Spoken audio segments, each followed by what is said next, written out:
Reis 21, o versículo é qual? 1 em diante. 1 em diante. Capítulo 2, versículo 21. Capítulo 21 em diante, versículo 1. Antes de Crônicas. Depois de Samuel. O título está como aí dos irmãos? O reinado de Manassés e Judá. Isso. 2 Reis, capítulo 21. Pode começar, meu querido. Qual que é? 2 Reis, capítulo 21, versículo 1 em diante. 21, né? Isso. Tinha Manassés 12 anos de idade. Quantos anos? 12 anos de idade quando começou a reinar. E 55 anos Manassés reinou em Jerusalém. E era o nome da sua mãe Hexiba. E fez o que parecia mal aos olhos do Senhor, conforme as abominações dos gentios que o Senhor desterrara de suas possessões diante dos filhos de Israel. Porque Manassés, ele tornou a edificar os altos que Ezequias, seu pai, tinha destruído, e levantou altares a Baal, e fez bosque, e o que fizera Acabe, rei de Israel, e se inclinou diante de todo o exército do céu, e também serviu a todos esses exércitos. E edificou altares na casa do Senhor, de que o Senhor tinha dito em Jerusalém: porém o meu nome. 5. Também edificou altares a todo o exército dos céus, em ambos os átrios da casa do Senhor. E até fez passar o seu filho pelo fogo, e adivinhava pelas nuvens, e era agoreiro, e insistiu adivinhos e feiticeiros, e prosseguiu em fazer mal aos olhos do Senhor para provocar a ira de Deus. Também pôs uma imagem de escultura no bosque que tinha feito na casa que o Senhor dissera a Davi e a Salomão, no teu filho, nesta casa e em Jerusalém que escolhi de todas as tribos de Israel, porei o meu nome para sempre. E mais, não farei mover o pé de Israel dessa terra, que tenho dado a teus pais, contanto somente que tenha cuidado de fazer conforme tudo o que lhes tenho ordenado, conforme toda a lei que Moisés, o meu servo, lhe ordenou. Porém não ouviram, porque Manassés de tal modo os fez errar e entrar em pecado, que fizera pior do que as nações que o Senhor tinha destruído de diante dos filhos de Israel. Então o Senhor falou pelo ministério dos seus servos, os profetas, dizendo: porquanto Manassés, rei de Judá, fez essas abominações, fazendo pior tanto quanto fizeram os amorreus que antes dele foram, até também a Judá pecar com seus ídolos. Amém. Irmão, não dá tempo a gente ler tudo, apesar que o tempo está aí, né? Daqui a pouco vai uma chuva, se Deus quiser. Aí, o que acontece? O que a gente leu aqui nessa manhã foi o quê? Melhor é o fim das coisas do que o começo. Porque, irmão, o olho de Deus está focado, não é agora só no seu início. O olho de Deus está focado no seu final. O propósito de Deus está sobre a humanidade que o busca, que o adora, em relação ao final da vida de cada pessoa. Porque o início, irmão, o início não é tão importante como o final. Por quê? Por que, irmão Rossi, o final é mais importante? A gente pega a Bíblia e começa a decorrer agora a Bíblia. Você começa a pegar, irmão, quando você começa a ler a Bíblia, com o propósito de ler a Bíblia toda, Irmão, e começa a buscar conhecimento, e começa a entrar dentro da Bíblia lendo, você começa a atravessar a história de reinos e reinos, de vidas e vidas, a qual começaram a colocar ela, as pessoas começam a reinar, e ali ela começa a reinar, vai indo bem, chega um certo período, começa a ir para o lado errado. A gente começa a meditar na Bíblia, uma das pessoas que uma das que mais mexe comigo, tem várias, que nessa visão espiritual e nesse tema, é esse homem. Com 12 anos de idade, era tradição, se morresse o pai de uma pessoa que é o rei, do reino, entrava o filho diferente da idade que ele tinha. E a Bíblia diz que morre o pai de Manassés e agora entra ele. Irmão, 12 anos de idade, quem que uma criança começar a reinar?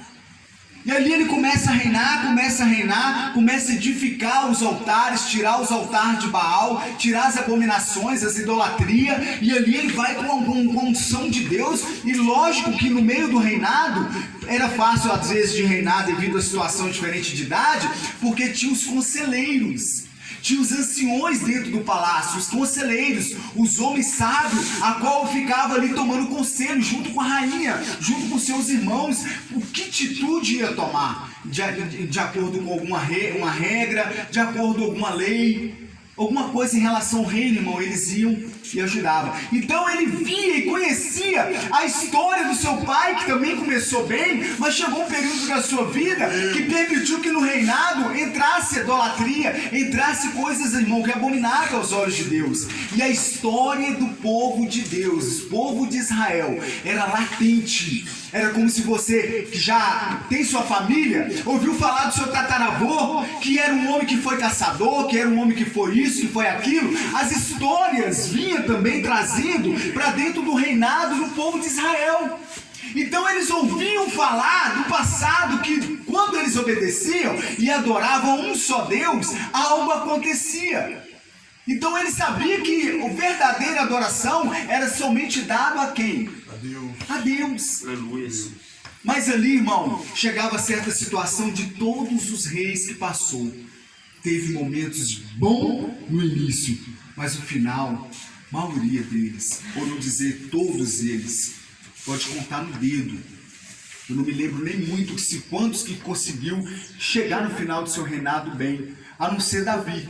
Davi teve o processo dele, mas no final da vida, a Bíblia diz que Davi, velhinho, não aguentava nem levantar da cama, irmão. Lê no final, depois eu vou achar. A Bíblia diz que Davi, velhinho, não aguentava nem andar, só sentia frio, ficava só deitado. Sabe o que eles fizeram com Davi? Pegaram as duas virgens mais lindas do palácio, do reino, e colocou para deitar com Davi todo dia, abraçadinho com Davi, já velho, para aquecer o seu corpo. As virgens, por que virgem? Virgem tem um sangue quente, irmão. E ali elas deitavam com Davi. A Bíblia diz que o final de Davi, irmão, foi um dos finais que eu sempre, quando eu leio a Bíblia, eu lembro que foi um dos homens que conseguiu chegar no final e passar o seu reino para o seu filho bem. Passar o reino bem. A Bíblia diz que Manassés, então, agora, ele começa a cometer abominação aos olhos de Deus e atrocidades tão terríveis que foi pior do que seus pais. A Bíblia diz que Manassés, irmão, ele se corrompeu com as idolatrias dos povos vizinhos e começou agora, sabe o que ele fazia? Pegar a criança, sacrificar em cima de altar, apresentando a Deus Moloque, a outros tipos de deuses, Tarote, Baal. E ali, irmão, aquilo ali começou a feder as narinas de Deus. A Bíblia diz que Deus permite que o inimigo, sempre Deus vai permitir, irmão, o inimigo vir de uma forma ou de outra se nós queremos ser rebelde.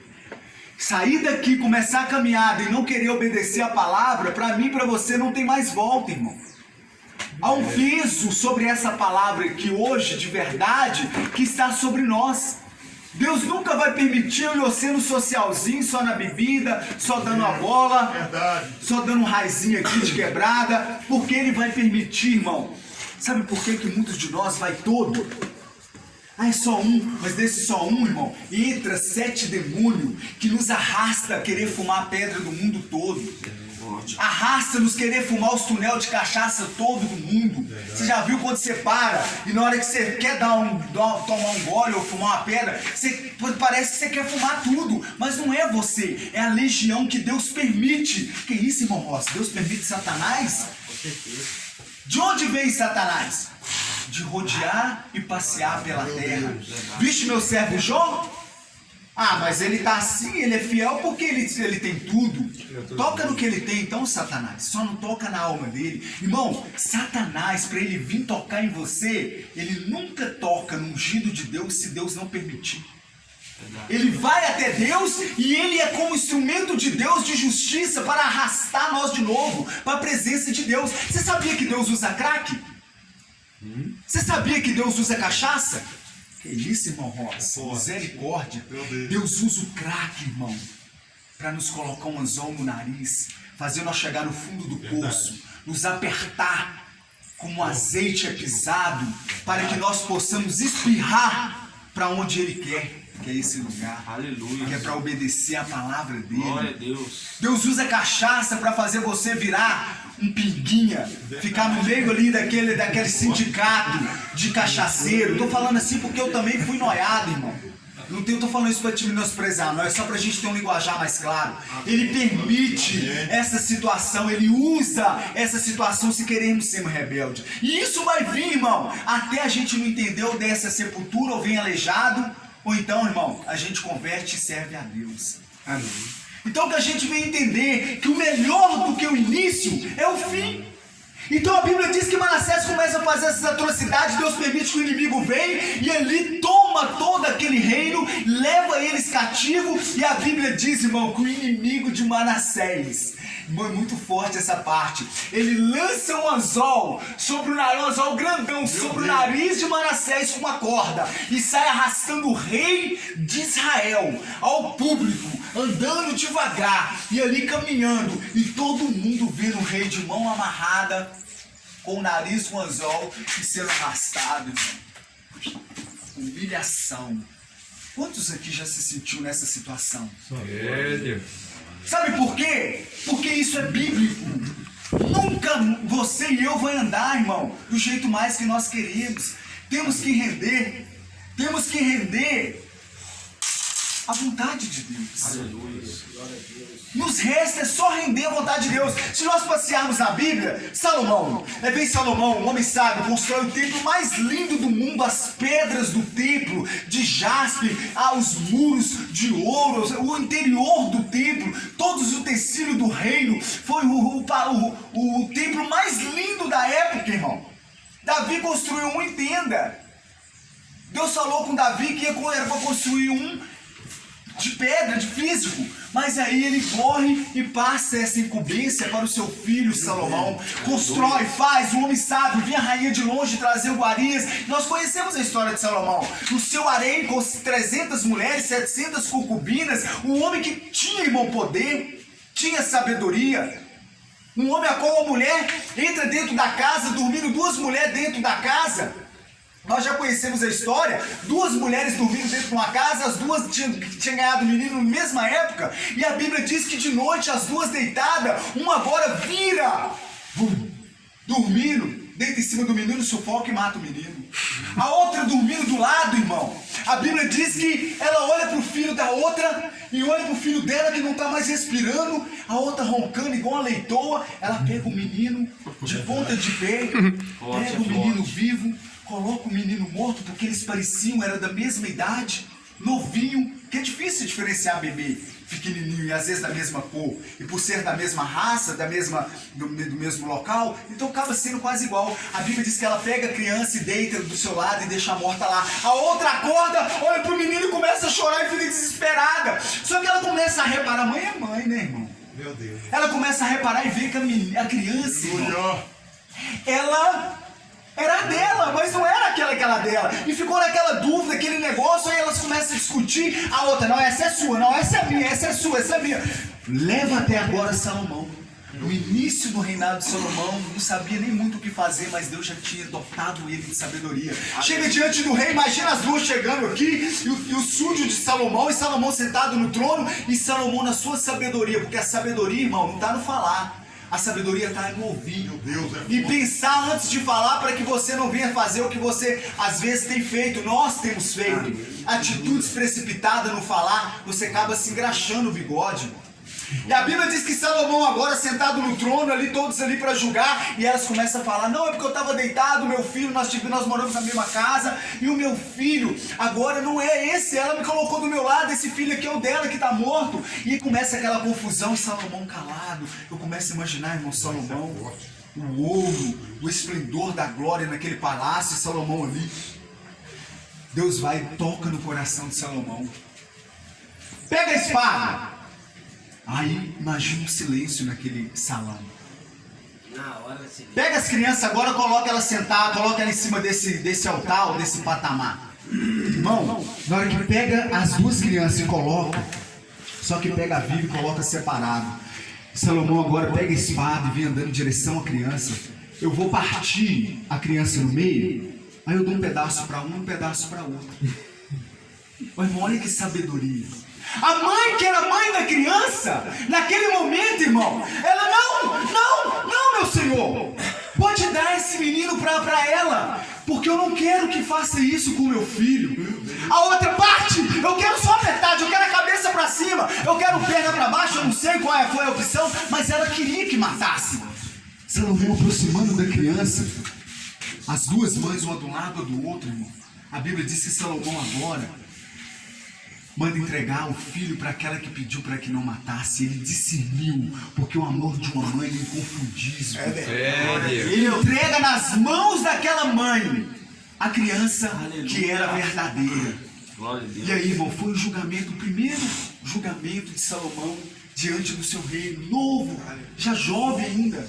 Mas Deus deu sabedoria. Mas o que eu te fiz esse rodeio e te mostrei isso? Se eu for parar aqui, eu vou contar muitas e muitas histórias. O livro de Provérbios, o livro de Eclesiastes, irmão, o livro, irmão, de Cantares foi escrito. Muitos estudiosos falam que também foi Salomão. Então, tudo isso que a gente vê de um homem a conviveu no início, mas chega no final do reinado de Salomão. A Bíblia diz de tanta mulher que ele tinha, irmão, tantas lindas, no harém, era mulher de tudo quanto é jeito, aquelas oriental, do olho puxadinho, morena, cor de jambo, aquelas mulheres toda perfeita fisicamente, que eu não quero ficar falando, senão você vai acabar pecando, a gente não pode falar muito nisso. Então, irmão, a Bíblia diz que na hora que Salomão começa, não era para envolver com o povo, irmão, estranho. Era para envolver com o povo, só mesmo o meu povo de Israel. Só que Salomão agora busca a estar chegando a outros reis e casando com as filhas deles, que era princesa, para fechar com ele, e ali o reinado dele se tornar maior, e ali foi crescendo aquelas coisas dentro do coração de Salomão. E a Bíblia diz que as mulheres que estavam do Salomão, que eram de outro povo, não era tão linda, tão bela, que quando chega em Cantares, ele chega a comparar os seios dessa mulher como os grandes montes de Hermon. Ele começa agora a descer e começa a olhar o umbigo dessas mulheres e fala que é o umbigo das taças de vinho, as taças de ouro que ele tinha dentro do seu palácio. Ele comparou essas mulheres como as grandes éguas do Egito, que eram as éguas maiores, eram as éguas mais lindas. Você vê esses cavalos aqui que tem rodeio, irmão? Eu fico analisando e fico assim: meu Deus, isso aí não é nada diante das éguas do Egito, porque eram as éguas grandes, polpudas, fortes, todas lindas, trabalhadas, e elas andavam como se fosse aquele